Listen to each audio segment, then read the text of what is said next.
My baby told me with a sigh, saying, Halo semuanya, dalam kehidupan sehari-hari kita dihadapkan dengan berbagai peristiwa di kehidupan kita. Di Indonesia sendiri, masyarakat memiliki pedoman hidup yakni Pancasila untuk dapat berbaur dengan baik melalui penerapan setiap sila-silanya. Nah, karena itu kelompok 4 hadir untuk memperkenalkan kepada para penonton mengenai penerapan sila pertama hingga kelima, baik melalui peristiwa nyata hingga drama yang akan dimainkan. Mari saksikan keseruan game kami hingga akhir ya. Oh kon borong. Es tehmu cik oke ra? Masih. Ya kono didol goblok.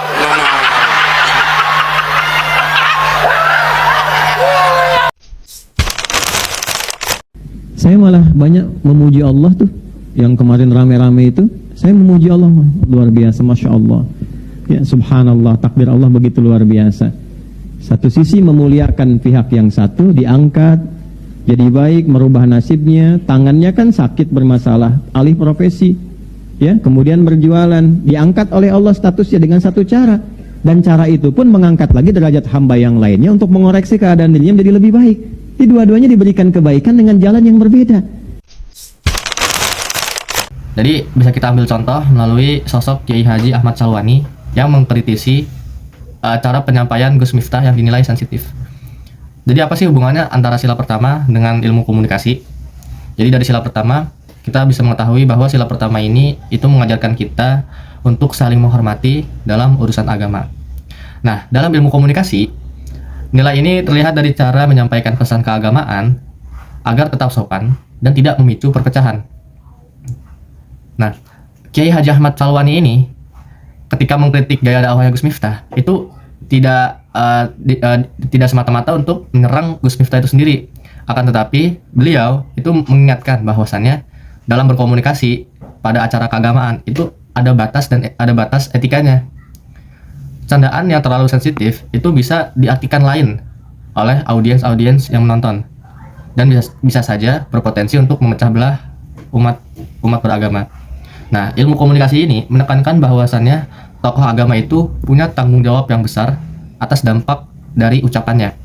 Maka, sila pertama ini mengajarkan bahwa dakwah itu seharusnya disampaikan dengan bahasa yang menenangkan, menghargai perbedaan, dan juga menjaga persatuan umat. Jadi untuk penerapan sila pertama dalam bidang ilmu hukum, kita dapat ambil contoh undang-undang yang memberikan kebebasan pada setiap warga negaranya untuk memeluk agama manapun. Jadi pada pasal 29 ayat 2 Undang-Undang 1945 itu menyatakan bahwa negara itu menjamin kemerdekaan tiap-tiap penduduk untuk memeluk agamanya. Nah, lalu apa sih hubungannya dengan sila pertama? Jadi sila pertama itu menjadi dasar bahwasannya negara Indonesia ini menghargai semua pemeluk agama, menghargai semua agama, dan juga memberikan hak yang sama kepada setiap umat beragama. Jadi di sini saya akan memberikan dua hal penting. Yang pertama, yaitu hukum itu wajib melindungi kebebasan warga negara dalam beragama. Jadi setiap orang itu bebas untuk memilih agama manapun ataupun kepercayaan manapun tanpa adanya paksaan ataupun tekanan, dan tetap dihargai sebagai warga negara. Yang kedua, hukum itu berperan dalam mencegah diskriminasi dan juga pemaksaan. Jadi tentunya negara itu harus memberikan regulasi yang pasti mengenai larangan, tekanan ataupun intimidasi terhadap agama tertentu. Jadi di sini hukum itu menciptakan kerukunan melalui aturan-aturan yang sudah ditetapkan. Makanya ada aturan soal penodaan agama, ada undang-undang terkait konflik keagamaan ataupun ujaran kebencian. Penerapan sila pertama dalam konteks UPW. Etika komunikasi yang sejalan dengan sila 1 itu menjadi sangat krusial dikarenakan pariwisata bergantung pada kestabilan hubungan antar individu. Kasus tanggapan Ustadz Adi Hidayat terhadap penyampaian Gus Miftah menunjukkan bahwa ketika komunikasi tidak mempertimbangkan setiap kata yang diucapkan. Pihak-pihak yang terlibat mulai dari masyarakat lokal, wisatawan, hingga pelaku usaha itu dapat mengalami kekacauan sosial yang berujung pada terganggunya sistem pariwisata. Jadi, jika para tour guidernya itu kacau, sangat dapat menimbulkan kekacauan para wisatawan. Seperti contoh, ketika salah memberikan informasi kepada wisatawan-wisatawan yang lain. Penerapan sila pertama PIPS. Ustadz Felix pernah mengatakan bahwasanya permasalahan itu adalah level etika, bukan level benar atau salah. Secara etika, Gus Miftah memang tidak benar, apalagi di saat posisi di tempat keramaian yang berada di sekitar Gus Miftah itu sendiri. Kita sudah pernah mendengar Gus Miftah memang sering memborong dagangan orang, seperti contoh penjual es atau makanan dan lain-lain. Tetapi pada kasus tersebut Ustadz Felix menjelaskan bahwa ada satu ibu-ibu atau bapak-bapak yang sedang berjualan es di tengah-tengah kerumunan Gus Miftah untuk diborong dagangannya. Tetapi hal ini memiliki dampak negatif kepada penjual tersebut, seperti Gus Miftah yang secara tiba-tiba membuli atau merosting penjual tersebut. Nah, maka dari itu Ustadz Felix mengatakan bahwa kita harus berhati-hati dengan sebuah mental yang dimana ketika ada orang yang datang ke tempat Gus Miftah, mereka itu diminta untuk dikasihani.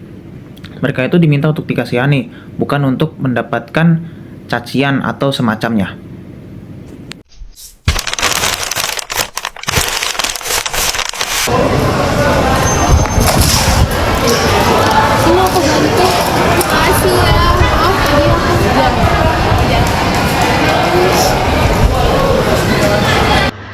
Tindakan sederhana seperti membantu teman dan sesama yang sedang kesulitan adalah wujud dari sila kedua, yaitu kemanusiaan yang adil dan beradab. Sebagai seorang manusia, kita harus bisa menghargai sesama kita tanpa membedakan siapa mereka, bahkan berdasarkan suku, ras, agama, ataupun golongan tertentu. Dalam ilmu komunikasi, tindakan ini mencerminkan empati dan komunikasi humanis. Dalam ilmu hukum, hal ini sejalan dengan prinsip non-diskriminatif dan penghormatan HAM. Sebagai pendidikan IPS, nilai peduli dan kerjasama menjadi inti pembelajaran sosial. Dan dalam usaha pariwisata, sikap membantu orang lain adalah wujud nyata hospitality.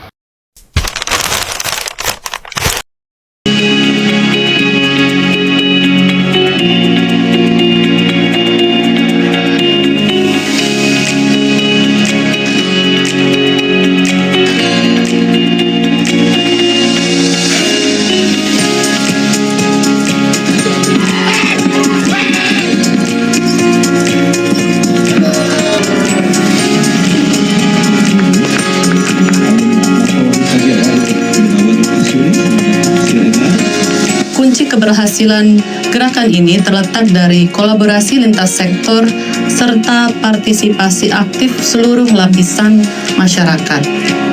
Untuk itu, kami menyampaikan apresiasi kepada semua pihak yang telah mendukung terlaksananya kegiatan hari ini, khususnya kepada pemerintah Provinsi Sulawesi Utara dan pemerintah Kota Manado yang telah menunjukkan komitmen dan konsistensi dalam membangun budaya kebersihan di kawasan wisata. GWB dan kegiatan cek kesehatan gratis tersebut memiliki semangat yang sama, menggugah kesadaran masyarakat untuk hidup lebih sehat, lebih bersih, dan bertanggung jawab terhadap lingkungan.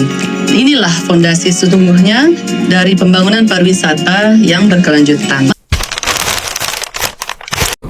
Pancasila sila ketiga yang berbunyi Persatuan Indonesia mengajarkan kita untuk menekankan kebersamaan dan gotong royong untuk kepentingan bangsa.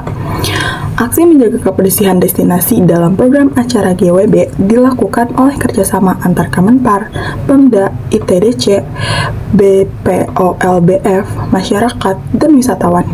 Hal ini merupakan wujud nyata dari persatuan dalam aksi bersama untuk kebaikan lingkungan dan negara. Menjaga tanah air Indonesia merupakan tugas dan tanggung jawab semua masyarakat Indonesia. Dengan menjaga Labuan Bajo tetap bersih dan nyaman, semua pihak menunjukkan rasa cinta tanah air dan kepedulian pada destinasi nasional.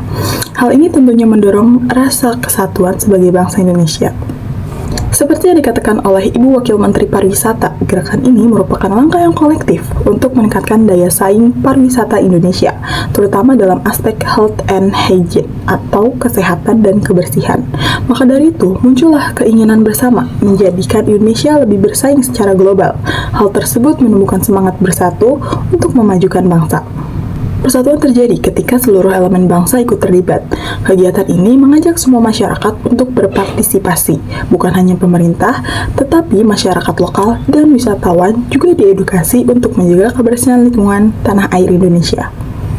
Kampanye Gerakan Wisata Bersih atau GWB di Labuan Bajo sepenuhnya sejalan dengan visi media menurut J. Black and Frederick Chewetney tahun 1988. Media sosial dalam kampanye ini menginformasikan tentang kondisi kebersihan dan agenda kegiatan, menghibur melalui konten kreatif mengenai destinasi dan aksi kampanye, membujuk masyarakat dan wisatawan untuk ikut menjaga kebersihan, mentransmisikan budaya, yaitu budaya wisata bersih dan bertanggung jawab. Dengan demikian, kampanye ini bukan hanya aksi fisik, tetapi juga gerakan komunikasi besar yang memanfaatkan media sosial secara maksimal untuk mengubah perilaku publik. Gerakan wisata bersih di Labuan Bajo sangat berkaitan dengan program studi pendidikan ilmu pengetahuan sosial atau PPS karena menunjukkan bagaimana masyarakat, pemerintah, dan lembaga saling bekerja sama memecahkan masalah sosial, khususnya kebersihan lingkungan. Dalam PPS, mahasiswa mempelajari interaksi manusia dengan lingkungan serta pentingnya gotong royong dan partisipasi sosial, dan GWB menjadi contoh nyata penerapan nilai-nilai tersebut. Selain itu, GWB juga mencerminkan pendidikan nilai dan karakter sosial seperti kepedulian dan kerjasama serta cinta tanah air, nilai yang menjadi inti pembelajaran PPS. Melalui edukasi kebersihan dan kampanye kesadaran wisata, kegiatan ini menunjukkan bagaimana pendidikan sosial dapat terjadi langsung di masyarakat dan membentuk perilaku yang bertanggung jawab terhadap lingkungan.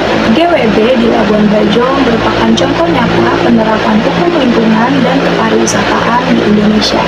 Kegiatan yang melibatkan pemerintah, masyarakat, dan wisatawan juga sejalan dengan Undang-Undang Nomor 32 Tahun 2009 yang menegaskan hak masyarakat atas lingkungan sehat sesuai pasal 65. Sejalan dengan pasal 67 kewajiban menjaga kelestarian lingkungan serta pasal 70 peran serta masyarakat diperhatikan.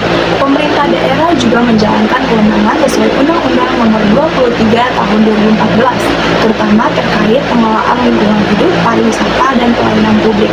Dari sisi kepariwisataan, GWB mendukung Undang-Undang Nomor 10 Tahun 2009 yang menekankan bahwa pariwisata harus berlandaskan berkelanjutan dan kelestarian lingkungan sesuai pasal 5, serta mewajibkan pemerintah menyediakan prasarana dan meningkatkan kualitas destinasi sesuai pasal 26. Dengan demikian, GWB tidak hanya aksi sosial, tetapi juga bentuk konkret pelaksanaan aturan hukum dalam menjaga lingkungan dan meningkatkan kualitas destinasi wilayah di Indonesia. Gerakan wisata bersih atau GWB sangat berkaitan dengan program studi perjalanan wisata atau UPW karena kegiatan ini menunjukkan bagaimana sebuah destinasi harus dikelola agar dapat bersih, aman, dan nyaman bagi wisatawan.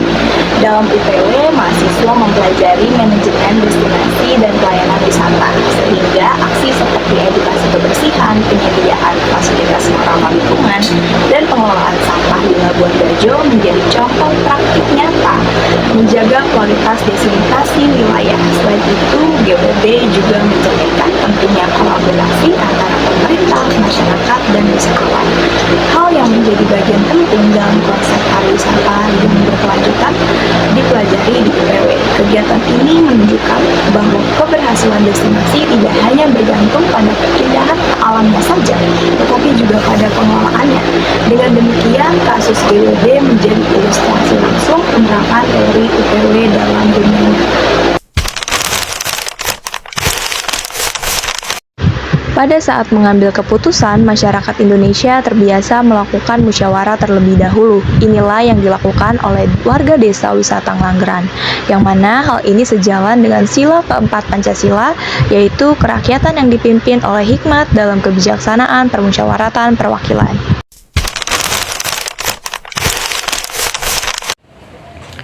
Kemudian saya akan mengkaitkan sila keempat dengan program studi kami. Peristiwa yang akan saya angkat adalah musyawarah pengelolaan desa wisata di Indonesia, yaitu contohnya desa wisata Ngalanggeran di Yogyakarta.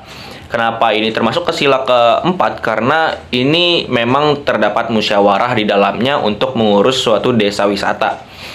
Nah, hubungan yang pertama itu saya kaitkan dengan pariwisata. Nah, dengan adanya pengelolaan ini terdapat destinasi wisata, yaitu desa wisata Ngalanggeran ya. Lalu juga dalam musyawarah ini biasanya mereka menentukan harga tiket, hasil pembagian homestay, lalu aturan jumlah wisatawan per hari itu biasanya dibicarakan dengan pemerintah. Lalu semuanya ini diputuskan melalui musyawarah desa. Karena nantinya akan melibatkan dan langsung berefek kepada ekonomi masyarakat sekitar. Lalu ada perspektif dari atau dikaitkan dari program studi komunikasi. Nah, dengan adanya musyawarah desa, itu nggak akan ada yang berjalan dengan baik tanpa komunikasi yang efektif. Nah, dari ilmu komunikasi itu diajarkan untuk berkomunikasi dua arah. Lalu dengan kemampuan mendengar dan aspirasi yang baik agar bisa mendapatkan masukan-masukan yang bagus. Lalu ada penyampaian pendapat tanpa konflik. Jadi harus menyampaikan sesuatu tanpa memicu konflik. Dan terakhir ada negosiasi dan persuasi. Jadi terdapat negosiasi yang dimana kita harus membicarakan kepada masyarakat mana yang baik, mana yang buruk, dan ada persuasi. Jadi kita harus mengedukasi dan mengajak juga masyarakat untuk melakukan hal yang baik seperti itu. Musyawarah dalam pengelolaan desa wisata Ngalanggeran berkaitan erat dengan prodi ilmu hukum karena mencerminkan prinsip pengambilan keputusan bersama yang berlandaskan norma dan tata aturan yang berlaku di masyarakat. Melalui musyawarah, pemerintah desa, pengelola wisata, dan masyarakat menjalankan asas demokrasi deliberatif sebagaimana diakui dalam sistem hukum Indonesia, khususnya dalam hukum tata pemerintahan desa dan hukum administrasi negara, di mana setiap kebijakan publik harus lahir dari proses partisipatif, transparan, dan bertanggung jawab. Proses musyawarah tersebut menjadi sarana untuk menyepakati hak dan kewajiban para pihak, mencegah konflik, serta menghasilkan keputusan yang memiliki legitimasi hukum dan sosial karena sesuai dengan nilai keadilan, kesepakatan bersama, dan ketertiban hukum.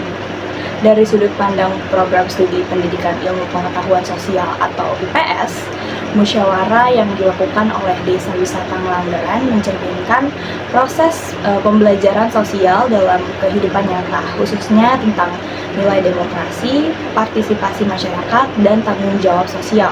Musyawarah menjadi media interaksi sosial yang melatih masyarakat untuk menyampaikan pendapat, menghargai perbedaan, serta mencapai kesepakatan bersama demi kepentingan kolektif. Hal ini sejalan dengan kajian PIPS yang menekankan pembentukan warga negara yang sadar akan peran sosialnya, mampu bekerja sama, serta memahami dinamika sosial, budaya, dan ekonomi dalam pengelolaan sumber daya lokal secara berkelanjutan.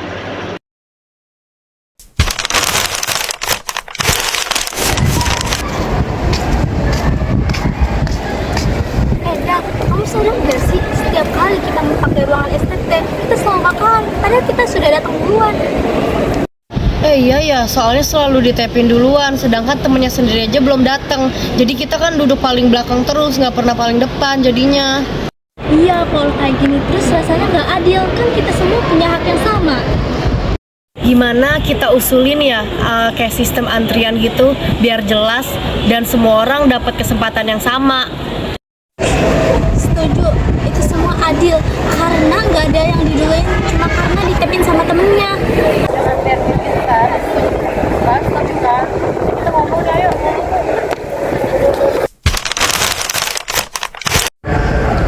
Peristiwa barusan menggambarkan nilai sila kelima, keadilan sosial bagi seluruh rakyat Indonesia. Keadilan berarti setiap orang mendapat kesempatan yang sama di kampus. Itu terlihat dari bagaimana fasilitas dibagikan tanpa pilih kasih. Adegan tadi menunjukkan bahwa keadilan perlu sistem yang transparan. Dengan membuat antrian, semua orang dapat hak yang sama untuk memakai fasilitas. Itu yang dimaksud dengan keadilan dalam kehidupan sehari-hari sebagai mahasiswa. Di UPW, kami belajar pentingnya pelayanan yang adil. Melatih keadilan lewat sistem antrian di kampus membantu kami nanti memberikan pelayanan wisata yang profesional dan tidak pilih kasih. Di ilmu komunikasi, kami diajari komunikasi yang etis dan transparan. Antrian yang jelas adalah contoh praktik komunikasi yang adil dan tidak memihak. Sebagai mahasiswa hukum, kami memahami pentingnya aturan yang pasti dan adil. Membuat antrian itu adalah penerapan prinsip kesetaraan dan kepastian hukum. Di pendidikan IPS, kami mempelajari nilai keadilan sosial. Antrian tadi adalah contoh kesederhanaan penerapan kesetaraan dalam kehidupan sehari-hari. Baik, nilai Pancasila tidak berhenti pada teori, kita sendiri yang harus menerapkannya. Lewat tindakan sederhana seperti membuat sistem yang adil, menghargai hak orang lain, dan tidak pilih kasih.